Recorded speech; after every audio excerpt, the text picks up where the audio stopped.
Coming up on OU Nightly, the deadly plane crash in Washington, D.C. has a tragic Oklahoma connection. And the Norman mayoral debate took place last night in Gaylord College. And an OU motel has run out of time. This is OU Nightly.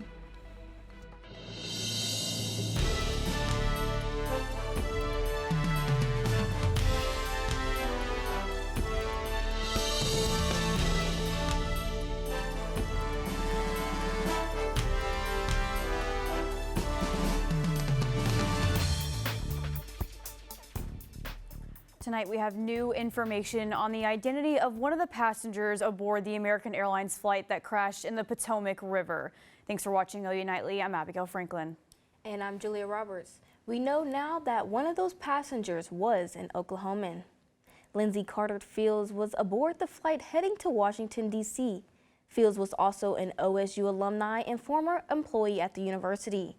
The OSU Alumni Association posting on socials expressing their condolences, prayers, and support for Fields' family. The post has gained traction with people pouring out their love for Fields. Here in Norman last night, all three of Norman's mayoral candidates participated in a debate on the OU campus. The event, titled Norman's Next Steps, was hosted by NonDoc, News 9, the Norman Transcript, and OU Daily. Incumbent Mayor Larry Heikela, Ward 7 City Council member Stephen Tyler Holman, and attorney Riley Mullenix made their cases last night in the Gaylord Auditorium for why Norman residents, should elect them for mayor. Norman voters will cast their ballots on February 11th. If no two candidates receive a majority vote, the top two will advance to an April 1st runoff. Well, staying here in Norman, it's been such a great day to step outside and enjoy warmer air, and I know that at least I'm wishing it's going to stay, and I hope everybody else is too. I know I am. So, OU Nightly's meteorologist Carlin McCreary is in studio today with our first check of the weather. Carlin, we've had a string of warm weather the past couple of days. Yeah, ladies, we definitely have, and those temperatures are only going to increase, especially as we head into the weekend and into the beginning of next week. Right now, though, we still are just about 10 degrees above our normal average for this time of year. 58 in Oklahoma City, 60 in El Reno, 58 here in Norman, and across the state, you could see that same trend, a little bit warmer there in the western part of the state. And right now, things are very quiet in our neck of the woods. You can see a dry line to our east and a little bit more active on the east coast. But for us, we're going to stay quiet over the next few days, but we are going to talk about a fire risk for this weekend and our warm up ahead. So I'll have a little bit about that and more coming up. Ladies. All right, thanks, Carlin. The affordable housing hub OU Motel is closing its doors after 70 years in the community. Local advocates now in a race against time to find tenants a new home. And less than 12 hours from now, all these rooms here at the OU Motel will be empty. And for the locals who call this motel home, they might not have a lot, but what they need now more than ever is more time. After housing football fans and Norman natives for over 70 years, the OU Motel has no more rooms to rent and no more time. 30 days ago, an eviction notice swept through the affordable housing hotspot, leaving many guests with nowhere to go. I do wish we had had more time because it's really difficult to start your life over in 30 days. In a race against the clock, Norman Food and Shelter has spent the past 30 days helping tenants find a new home. We didn't want them to feel like they were going through this alone. The property is in the process of being purchased by a Dallas-based real estate company, Garrett Moore. The goal? High-end student living. Every time we tear down an affordable housing complex and build something up that's not really affordable for very many people, there will be consequences. Doshier says they've been able to rehome 17 locals living at the motel, but there's still many without a plan. Yeah, I suspect there will be people who become homeless in the next couple of days straight out of OU Motel. And there are not adequate shelters in Norman to take those folks in.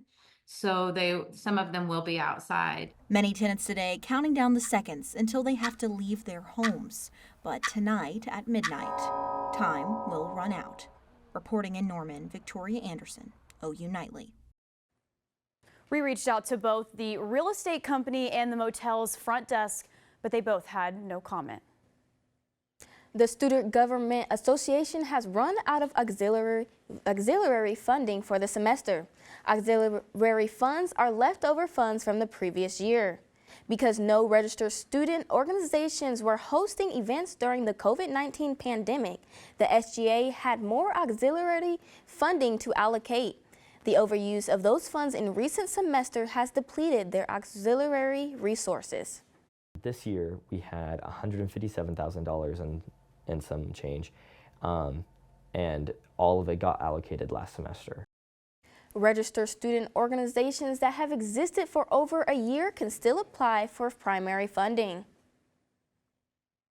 Very high. That is how the Centers for Disease Control is classifying the amount of flu cases here in Oklahoma, and Norman Public Schools is taking action. Find out what the district is doing to combat the rise in cases while keeping students safe. Plus, Costco workers are asking for better pay. When we return, what action Costco workers are prepared to take if changes don't happen.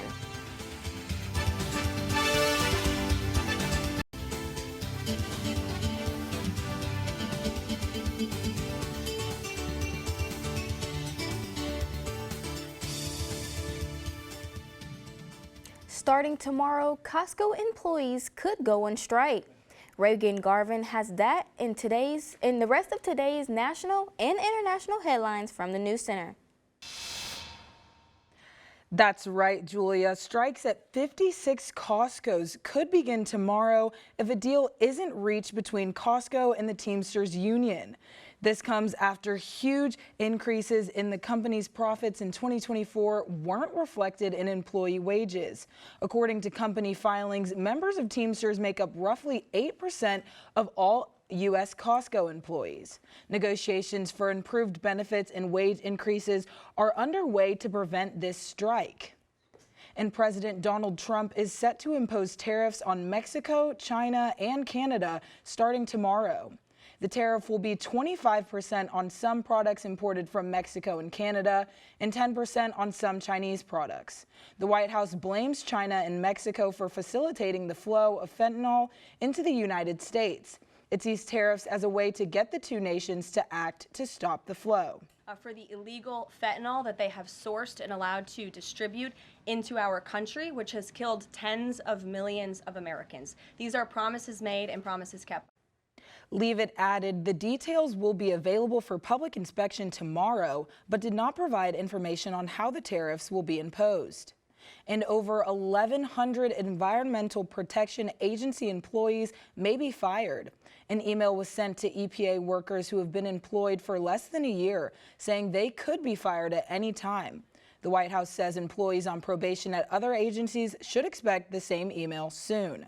Currently, there is no comment from the White House, the EPA, or the Office of Personnel Management. And the U.S. Food and Drug Administration approved a new non-addictive painkiller. This is the first time in over 25 years that the FDA approved a new type of pain reliever. Abigail, Julia, back to you. All right, thanks, Reagan. Sickness is spreading across the state, and it's causing schools to take drastic measures. We spoke with health officials on the rising levels of cases. With spiking flu cases in Oklahoma, Norman Public Schools closed today. Many students, faculty, and staff are out sick, and cases of the flu are only continuing to rise. Oklahoma State Department of Health uses a viral view to track the number of cases. In January, the most positive test results are from elementary-aged children. We're currently at a high level of influenza activity, and we're seeing that across the state, and we are continuing to increase right now. Schools can be a hot spot for germs. It is important for students, faculty, and staff to know how to stay safe. One of the biggest things that you can do to protect yourself is just really having good hand hygiene, washing and or sanitizing your hands frequently throughout the day, and really be aware of touching your face. Norman Public Schools announced that while schools are closed today, cleaning crews will be coming in to disinfect any classrooms, buses, or shared spaces. As of now, they have not announced if schools will remain closed on Monday. Reporting from Norman, Oklahoma, I'm Katie Hall, OU Nightly. Bethany Public Schools also announced that they will be moving to virtual learning on Monday, the 3rd. Well, we're just under 32 hours away from Phil's annual appearance in Pennsylvania. That's a famous groundhog that predicts weather, but one zoo is saying, groundhog who? Yeah, who's to say that Phil is the only one that can predict seasons? Find out who else gets a shot at the weather prediction when we return. And Phil might have not seen this one coming, but we've got warmer temperatures on the way this weekend and into the next week. I'll have that and more. Weather's next. Welcome back, everyone. Thanks for joining us. Happy Friday. It's definitely a happy Friday outside with the sunshine that we have on the Weather Center cam right now. Blue skies. That sun is going to set beautiful tonight. It's 58 degrees right now. Lower dew point. Little bit of a humidity out there, and over the next few days we're going to see a big change in those temperatures. We're going to be just about 20 degrees above what we usually see this time of year. So tomorrow 65 degrees. We're going to steadily warm up by Monday, 75. We're going to keep the 70s around until Wednesday when we do have a cold front moving through into parts of Thursday. So we're going to track those temperatures to cool down a little bit. What we do have an eye on right now is tomorrow afternoon there is a fire weather risk in parts of the western part of the state, including Woodward, Elk City, Lawton. Extending on westward, you can see a little bit of the state is clipped in a near critical risk for fire weather. So we're watching that into tomorrow and even into Sunday. So over the next few days, keep that in mind. You know, with the California wildfires that just happened, it's fresh on people's minds. So just be safe and stay prepared. It's nothing on that level, but still, it's nice to be safe than sorry. So today, western Oklahoma and North Texas, elevated fire risk. Tomorrow, it's going to be more high, so we're going to have that near critical fire risk. And then Sunday, a little bit lower than that. So we're tracking that. What we are watching is the dry air moving down from the Rockies. That's part of our fire setup, as well as the lower humidity in the western part of the state. So we have that drier air over there. We're watching that, and those wind gusts are also on the higher end. We have 20-mile-per-hour wind gusts right now. Those are going to increase into tomorrow, so that's definitely going to fuel that. And once again, we have that wind blowing from the northwest. That's a drier wind that we are going to be getting into the western part of the state. And also, we've only seen 58% of the rainfall that we usually see this time of year, so that's also contributing to us being a lot drier out there. So we're watching that. The big story, though, here in Norman is going to be those temperatures. Once again, tomorrow 65 degrees. Look at the 7-day. We've got sunshine all across the board. It's just beautiful. 75 by Monday, 72 on Tuesday. As we head into the rest of your week, though, we do have that cold front that's going to make its way through on Thursday. It's going to cool us down to right around average, so it's going to be nice outside. But once again, we're getting like spring-like temperatures out there, and that's not something that we usually see this time of year. I know that I'm going to go out and walk. I love getting those walks in, especially when the temperatures are warmer. I've been getting made fun of a little bit, though. I've been wearing these ankle weights when I've walked, and they're only like 1 pound, so they don't do anything. I don't know why I'm wearing them, but I love going out and walking outside. What do y'all do when it's warm? Go for it. I'm going to actually go walk my dog at the dog park because it just has been so cold. Exactly I have not been wanting to go out. It's a great weekend for it. That's all I can say. My dog's going to be super excited. We haven't gone all week, so I guess it's our time. Perfect weekend. Perfect weekend, absolutely. Well, anyway, thanks, Carlin. And with all that sun, if Phil were here in Oklahoma, he will see his shadow and we will be having a longer winter. But Milwaukee Zoo says ground who? Because their goats are geared up to predict a longer winter or early spring. Hey, you know what? I'm here for it because look at those goats. They're just extremely cute. It's a little different than normal, though, because we know that Phil's he kind of slowly emerges, but, you know, these goats are going to be running out and sharing their predictions, so it's definitely something to look forward to for sure. But we're also looking ahead, to finding out which Sooner withdrew his name from the transfer portal today. And hear from the Sooners ahead of their matchup against Vanderbilt tomorrow, next in Big Friday Sports.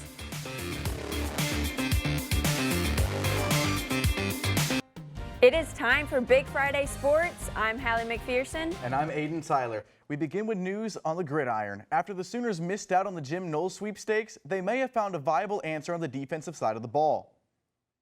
According to Sooner Scoop, the Oklahoma football team is expected to name Nate Dreiling as the new linebackers coach. Dreiling was previously the interim head coach for Utah State before taking a job as Arkansas State's defensive coordinator earlier this year. The Sooners also hired former Clemson defensive coordinator Wes Goodwin as a defensive analyst. And keeping it on the football field, defensive lineman Devon Sears announced on Twitter that he will be removing his name from the NCAA transfer portal. Sears played in 4 games last season, totaling 4 tackles, including 2 tackles for loss and a sack. And Sears is returning to Norman, and the OU men's basketball team is returning to the Lloyd Noble Center. OU Nightly's Darby McCormick is live with a preview of tomorrow's battle with the Vanderbilt Commodores. Darby? After a 2 road game swing, OU men's basketball returns to Norman to play number 24 Vanderbilt. And after a tough loss to Texas A&M, the Sooners are sure of what to fix to give a better performance.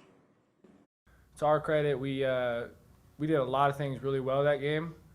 But yeah, we talked about it. We know the problems we have on the glass right now. I mean, it's just we gotta go rebound. That's all it is. You just gotta go get them. And once we do that, we limit them to 1 shot per possession. I think we're a really, really good team. All the coaches in the SEC, a lot of us, have to make sure they understand the confidence and the push, the chase. It's hard to chase and be if you're not confident. And our guys to understand that, like, it's a top 10 team on the road, and it was a 1-possession game, but it's hard to win when you have that disparity rebounding. That goes back to the peach basket. And hey guys, fun fact, this game is a part of the Coaches vs. Cancer Suits and Sneakers Week, a nationwide event where coaching staffs get snazzy to help promote regular cancer screenings. Reporting from the Lloyd Noble Center, Darby McCormick, OU Nightly. Thanks, Darby. OU women's basketball took a trip to Death Valley last night. The Sooners found themselves in a hole against Michaela Williams and the number 7 ranked Tigers. Yeah, they did, Hallie. It was close early, but OU found themselves trailing by as many as 24 points. Now, they shot nearly 55% as a team, and it gave the Sooners a spark they needed to begin a comeback. And it looked like they could make that comeback a reality, but in the end, the hole was just too deep as LSU wins it 107-100. Head coach Jenny Baranchek says it's a tough loss to a top team. We finally made it a game, I think, in probably that last quarter at least, and the last 14 minutes, I thought we started well. I think LSU's just so good. Obviously, there was a lot of stop and play today, so it wasn't much of a flow game, and we got to find a way to get better, and we'll do that. But I feel like they're just really, really good, especially when they're hitting the 3-ball like that. The number 1 Oklahoma women's gymnastics team is back in the Lloyd Noble Center hosting 13th ranked Arkansas. Not only is it a top 15 matchup, but OU is bringing Country for a Cause to Norman for the first time. Each gymnast will wear a different colored cowboy hat, bringing an awareness to a cause important to them. Fans can also show their support by grabbing colored ribbons at the entrance tonight at 7:45.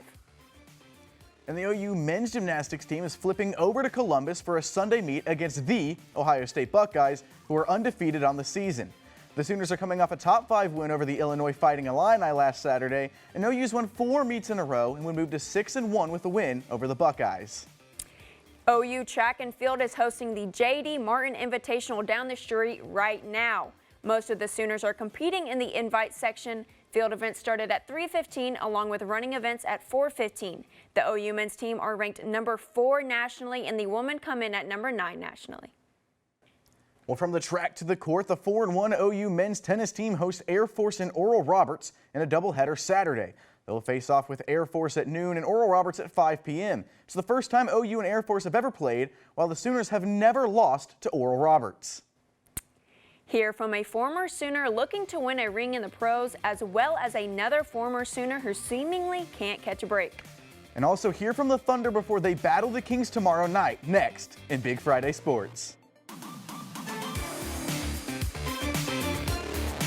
Well, Billy Bowman has been shining in the Senior Bowl practices this week, and the former Sooner will seek to further increase his draft stock tomorrow at 1:30 in the Senior Bowl game.